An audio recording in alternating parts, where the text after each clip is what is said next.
Please आप व्यक्ति निकल कर सामने जाओ प्लीज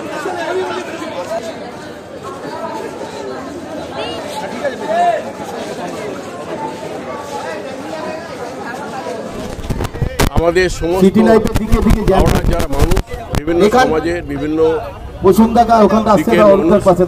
কেউ অধ্যাপক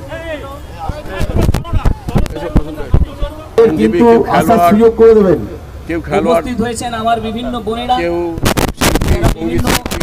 ক্যারাটে প্রশিক্ষণ দেন, ক্যারাটে প্রশিক্ষণ নেন, আইনজীবী, সেই বিভিন্ন সংস্থার আমার বোনেরা এসে সমস্ত স্তরের মানুষকে ধন্যবাদ জানাই আজকের এই প্রতিবাদী এবং এটা আমরা একটা প্রতিবাদ মিছিল আমাদের কলেজের বিভিন্ন যে অন্যায় যে অবিচার আমাদের আরজি করে তিলোত্তমার উপর ঘটেছে, সেই অন্যায়ের সেই বর্বরচিত সেই পৈশাচিক অন্যায়ের বিরুদ্ধে ফাঁসির দাবিতে এবং সিবিআই যাতে অবিলম্বে বিচার তাদের তদন্ত শেষ করে বিচারের জন্য দোষীদের গ্রেপ্তার করে তাদের আইনের হাতে তুলে দেয়, বিচার ব্যবস্থার জন্য তুলে দেয়, তার জন্য আমাদের দাবি।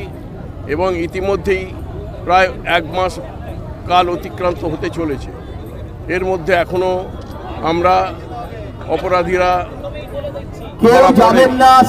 রাজ্য সরকারের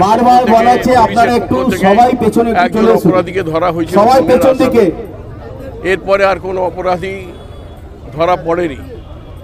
তা সুতরাং অবিলম্বে আমি চাইব অবিলম্বে অপরাধী ধরা পড়ুক এবং অপরাধী যত ক্ষমতাশালী হোক তিনি যেন শাস্তি পান। সুপ্রিম কোর্টের আদালতের বিচার নিয়ে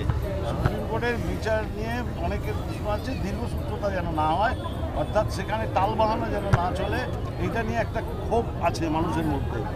আমি একজন আইনজীবী, আইনের পেশার সঙ্গে যুক্ত ছিলাম, তা সুতরাং সুপ্রিম কোর্টের বিরুদ্ধে আমার বক্তব্য কিছু নেই।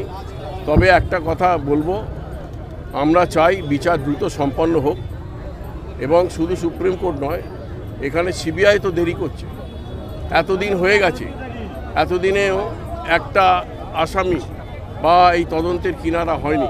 তা সুতরাং আমরা চাইব এটা দ্রুত তদন্ত হোক এবং বিচার হোক।